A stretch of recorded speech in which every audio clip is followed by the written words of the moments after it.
இந்த போட்டிருக்க வருஷா பாருங்கள் 2005 2 ஓனரு. எஃப்சி ஒன்று 2 மாதம் இருக்குது. இன்சூரன்ஸ் ஒரு 4-5 மாதம் இருக்குண்ணே. டேங்க் இருக்குது, என்டாஸ் இல்லைங்க. வண்டி நல்லா தெளிவாக இருக்கும். பார்ட்டி எல்லாம் நீட்டாக வளர்த்துன்னு. இன்ஜின் மிக தெளிவுங்க. பார்ட்டி இந்த extra cover, pad, seat cover, wheel cup எல்லாம் போட்டு நீட்டாக வச்சுருக்காங்க.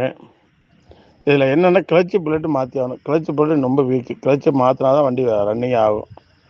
பாருங்கள், லொக்கேஷன் கவரில் பார்க்கணும். பார்ட்டி 1.10 கேட்குதுங்க. ஒரு ரூபா ரேஞ்சுக்கு போடலாங்கண்ணே. வாங்க, வெரிஃபைன்னு உட்காந்து பேசினா ஒரு 90 ரூபாய்க்கு நடக்கும். Location cover.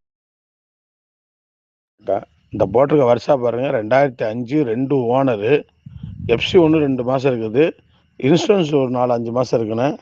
டேங்க் இருக்குது, என்டாஸ் இல்லைங்க. வண்டி நல்லா தெளிவாக இருக்கும். பார்ட்டி எல்லாம் நீட்டாக வளர்த்துன்னு. இன்ஜின் மிக தெளிவுங்க. பார்ட்டி இந்த extra cover, pad, seat cover, wheel cup எல்லாம் போட்டு நீட்டாக வச்சுருக்காங்க. இதில் என்னென்னா கிளச்சு பிளேட்டு மாற்றி ஆகணும். கிளச்சு பிளேட்டு ரொம்ப வீக்கு. கிளச்சை மாற்றினா தான் வண்டி ரன்னிங் ஆகும். பாருங்கள், லொக்கேஷன் கவரில் பார்க்கணும். பார்ட்டி 1.10 கேட்குதுங்க. ஒரு ரூபா ரேஞ்சுக்கு போடலாங்கண்ணே. வாங்க, வெரிஃபைன்னு உட்காந்து பேசினா ஒரு 90 ரூபாய்க்கு நடக்கும். Location cover.